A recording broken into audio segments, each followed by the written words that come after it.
Salut tout le monde, bienvenue à Finances fondamentales, le podcast d'éducation financière dans lequel je te synthétise des livres sur les finances personnelles et l'investissement boursier en 5 points clés et où je réponds aussi aux questions des personnes auditrices à l'aide de cas concrets et transparents. Si tu souhaites prendre en main ta santé financière, t'es à la bonne place. C'est parti, bon podcast! Salut tout le monde, bienvenue au 190e épisode de Finances fondamentales. Cet épisode-là est soutenu par Shopify. Donc, si vous avez une idée de produit, une petite entreprise ou un projet là, que vous aimeriez vendre en ligne, Shopify, ça permet de créer une boutique sur Internet, en ligne, gérer les paiements puis organiser vos ventes sans devoir tout faire vous-même. Personnellement, j'ai rien à vendre sur Shopify, donc je ne l'utilise pas. Et eux-mêmes m'ont dit que c'était pas magique.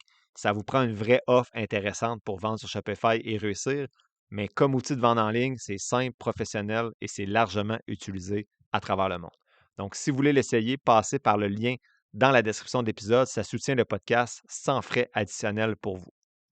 Sinon, dans l'épisode d'aujourd'hui, on parle d'apprendre à mieux gérer son argent. Je me suis basé sur l'épisode 300 de Rational Reminder qui s'appelait Financial Judgment and Decision Making. Donc, cet épisode-là, il recevait Abigail Sussman, qui est professeure de marketing à l'Université de Chicago, qui est experte en psychologie économique et financière. Donc, son parcours est assez impressionnant, là. Elle a obtenu un doctorat conjoint en psychologie puis en affaires publiques à Princeton. Elle est présidente de la Société Judgment and Decision Making. Elle travaille comme analyste de recherche chez Goldman Sachs. Donc, c'est vraiment intéressant comme épisode. Dans cet épisode-là, on va explorer plusieurs thèmes de la prise de décision financière qui ont été partagées dans l'épisode par Abigail, dans le podcast Rational Reminder, justement. Là. Elle va parler de perception de la richesse, d'influence des références sur le risque, des biais de prédiction budgétaire, le rôle grandissant de l'IA dans la gestion financière, etc., etc. Donc, le premier élément que j'ai retenu de ce podcast-là, c'est la perception de la richesse personnelle et celle des autres. Donc, ce qu'elle disait Abigail, la professeure, elle disait qu'on a tendance à juger la richesse des autres en fonction de leurs possessions visibles, comme leur maison, leur voiture, sans considérer les dettes derrière ces possessions-là. En revanche, notre propre perception de la richesse inclut à la fois nos actifs et nos dettes qui influencent nos décisions financières. Même lorsqu'on fournit aux individus des informations complètes sur la situation financière des autres, ils continuent à se focaliser sur les actifs et ignorent davantage les dettes. Donc ça, c'est fou. Là. Psychologiquement, tu vas te comparer aux autres en regardant ce qu'ils possèdent sans te questionner sur leurs dettes. Mais quand tu analyses ta propre situation, tu considères les actifs et les passifs. Donc, c'est sûr qu'en considérant tes actifs et tes passifs, en fait, en considérant ton actif net aux actifs des autres sans considérer les passifs, c'est sûr que tu vas toujours trouver que tu en as moins. Mais même lorsqu'on donnait à ces personnes-là l'actif net de l'autre personne et ton actif net, ben, tu trouvais quand même si ton actif net est peut-être plus élevé, tu disais, crime, ils ont plus de possession que moi quand même. Donc, tu survalorises les autres et tu sous-valorises ton patrimoine. Donc, ça, c'est quand même intéressant à savoir. Deuxième chose, c'est l'impact des points de référence sur la prise de risque. Qu'est-ce que ça veut dire tout ça? Ben, c'est qu'en gros, nos attentes concernant l'évolution de notre richesse influencent fortement nos décisions d'investissement. Par exemple, si tu penses que ton patrimoine va grossir, va croître là, de 6 annualisé, tu vas être réticent à investir dans des placements qui offrent un rendement inférieur, même si ces placements-là sont sûrs. Cette perception-là peut fausser là, l'évaluation du risque et t'amener à faire des choix financiers qui ne sont pas optimaux. Troisième élément qui est à discuter, c'est les biais de prédiction des dépenses. Donc, les consommateurs vont souvent sous-estimer systématiquement leurs dépenses irrégulières, comme les réparations ou les urgences médicales. Ce biais-là va compliquer la planification budgétaire et peut entraîner des difficultés financières inattendues selon Abigail. Et ça, c'est sûrement que je suis assurément là-dedans. Là. Tu sais, je me dis, je dépense pas trop. Puis là, c'est quand même fou cette année.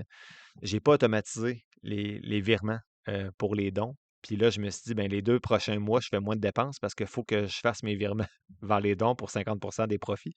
Là, en ce moment, j'ai mis 2000 $ à date. On est à la mi-année. Fait que, tu sais, je vais mettre 4-5 000 là, on est en juin, en juillet, quand vous écoutez, ça a été fait.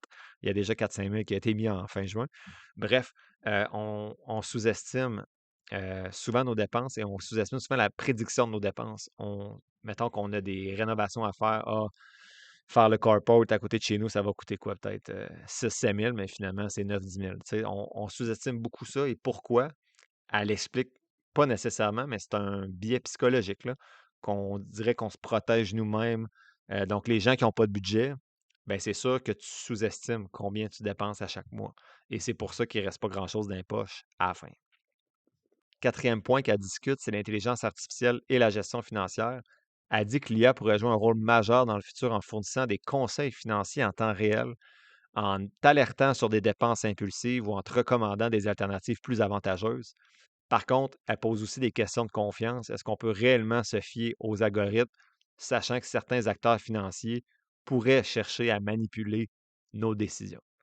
Donc, je n'ai pas vraiment d'opinion pour aller plus loin sur cet élément-là. Je parle tellement souvent d'intelligence artificielle à l'université sur les travaux étudiants et les évaluations que je suis un peu écœuré de parler d'intelligence artificielle. Ça revient à toutes les réunions, donc je passe au point 5. Le point 5, c'est l'importance des prévisions budgétaires. Donc, en gros, ce qu'elle dit, c'est que une planification budgétaire efficace, là, ça permet d'anticiper les dépenses imprévues, comme on parlait au point 3 un petit peu, mais surtout d'éviter le recours à des solutions financières coûteuses, là, comme les prêts personnels, les dettes, les cartes de crédit surtout, etc. Elle dit cependant, il y a beaucoup de personnes qui ont du mal à prévoir leurs dépenses futures. Exemple, moi, j'ai pas de budget, mais on dirait que je suis capable de visualiser quand même, tu sais, la toiture dans 3 4 ans, le cabanon. On dirait que ces dépenses-là, je les ai, puis de toute façon, je suis assez économe de nature, donc ça va. Mais si vous êtes de nature peut-être moins économe, c'est important de prévoir ces dépenses-là et d'avoir un budget. Donc, ça revient toujours au budget. À présent, dans le podcast, deux méthodes de prévision budgétaire, justement, pour répondre au point précédent, au point 5. Les deux principales stratégies, la première, c'est bottom-up, donc de bas en haut. Elle dit c'est d'additionner les montants prévus pour chaque catégorie de dépenses. Elle dit que 60 des gens font ça, mais ils oublient souvent les dépenses là, exceptionnelles. Donc ça, c'est des gens qui vont essayer de prédire un petit peu leurs dépenses dans le mois à venir, alors que l'approche top-down, haut en bas, là, c'est d'estimer les dépenses futures mais en te basant sur celles du passé. Donc, la fille sur le podcast disait que cette approche-là tendait à être un peu plus précise là, si tu t'inspires de tes dépenses du passé. Donc, si en moyenne, tu gaspilles sur une année, mettons qu'en 2025, tu as gaspillé en moyenne 250 $ par mois en resto, ben, si tu budgètes avec 250 $ par mois par resto, tu risques d'être un peu plus proche que si tu essaies d'estimer ce que tu vas dépenser dans le mois de juillet ou dans le mois d'août.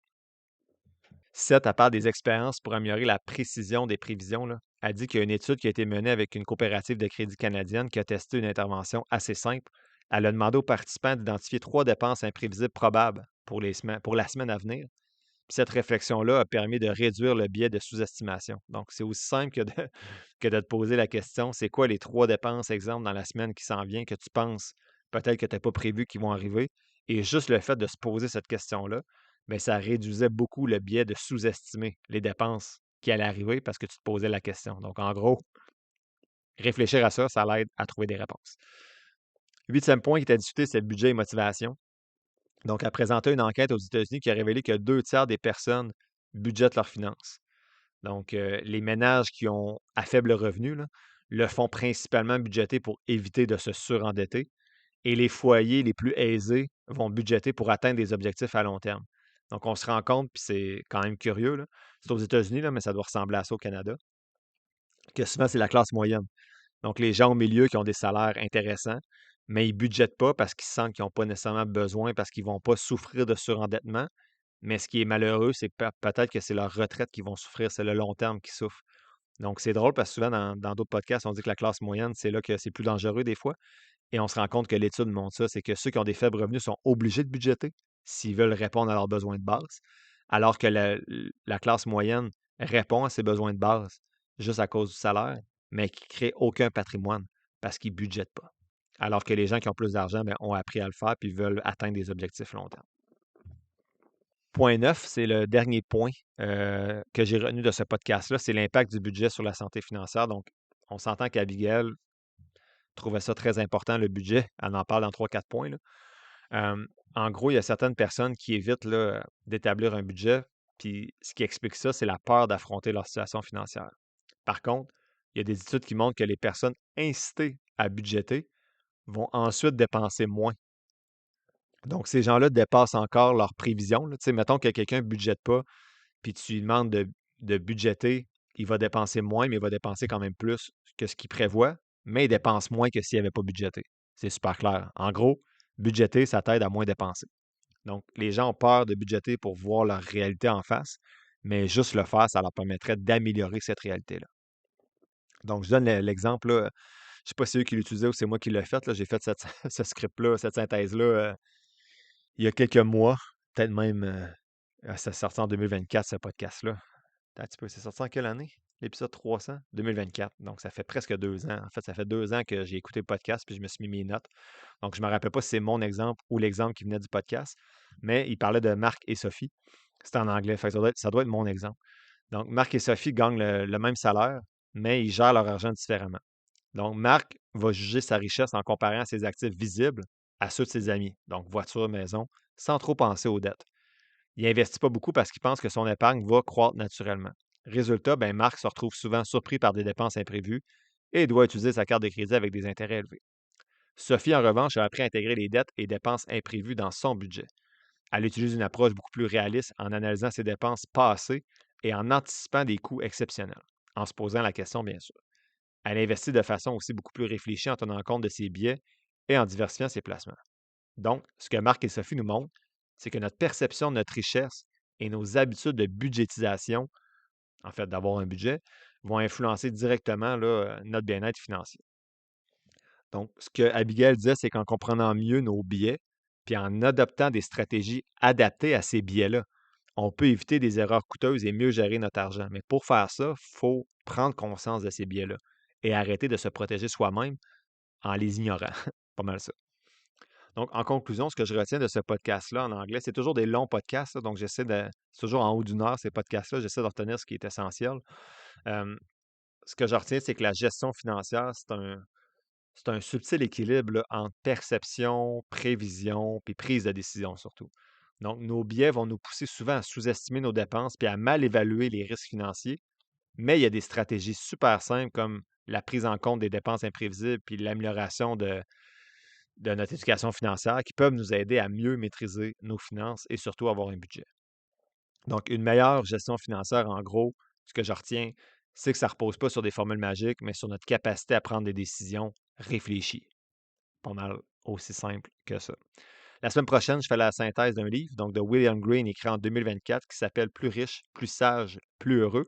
Et ce jeudi, c'est les 3 dernières actions avec les codes de couleur que je partage avec vous, soit MLI, INMD et REGN. L'épisode tire à sa fin, j'espère que tu l'as apprécié. Si c'est le cas, je t'invite à le partager et à t'abonner au podcast, en plus de mettre quelques étoiles ou de le liker selon la plateforme sur laquelle tu m'écoutes. Tous les liens pour me soutenir sont quelque part dans la description de l'épisode. N'oublie pas que les informations communiquées dans le podcast sont dans un but strictement éducatif, ce ne sont pas des conseils financiers. Je t'invite à consulter un professionnel pour des conseils spécifiques à ta situation parce que je ne peux pas être tenu responsable de tes décisions financières. Comme je le dis depuis un petit bout, je ne suis pas un expert, prends donc pas ce que je dis pour du cash, fais toujours tes propres recherches. Sur ce, merci d'avoir passé un peu de temps avec moi aujourd'hui et on se voit dans le prochain épisode de Finances fondamentales.